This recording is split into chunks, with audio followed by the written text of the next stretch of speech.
Okay, so this is the Klein Tools ET140. I like showing y'all tools that, I don't know, are, I guess, not normal. You know, a lot of people don't use pinless moisture meters yet. I think it's a pretty cool innovation because with the pinless, you do damage to your wood. This one does no damage. I'll walk through it real quick. There's not a whole lot to talk about here. So Klein Tools, a reputable brand, if you don't know them. It's got bump padding all the way around. The buttons are good. They're not going to fall apart. Battery compartment, and then you have your pinless reader right here. And then I like this because it gives you a little cheat sheet. I think anybody like a new woodworker, this is a great tool for new because you're still learning what your woods should be at, and it gives you a nice option. You have different modes, and you can lock it so you can see different. Well, see, so mode right now is on drywall, masonry, hardwood, softwood. So you can change it around so it gives a better analytical decision. So the first one I'm going to test right here is balsa. Bought this yesterday.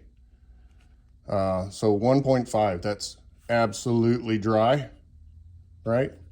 And then we can switch to hardwood. We got a few other options here.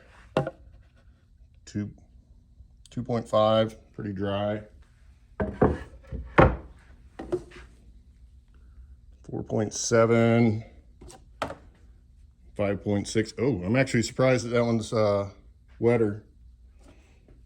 But, and you're probably, if you're more knowledgeable, you're probably saying, wow, everything's really dry. Well, everything that I just showed you has been in my shop for months, other than the balsa, which we bought and used yesterday. So it does make sense that everything in here is pretty dry. I trust this. I take it to the wood store or distributor every time I go, and it has not failed me yet. I haven't gotten a piece of lumber that didn't meet the criteria. Nothing crazy happened when I got it home and started cutting it because I could tell that it was dry. Oh, by the way, that was my finger that was touching that while it was off. And then just a side note, I had a leak at my house, and I was able to, that's why it was on drywall.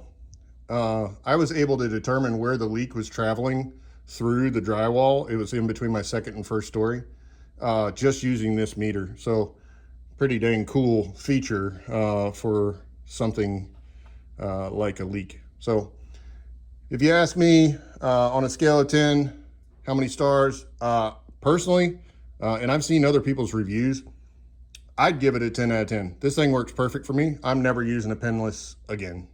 Maybe if I'm buying like a $2,000 slab where I just absolutely have to be certain, and that I'll do more of a core sample. But everything else, if it's a piece of wood under $500, I'm using this one. 10 out of 10, if you can turn it off.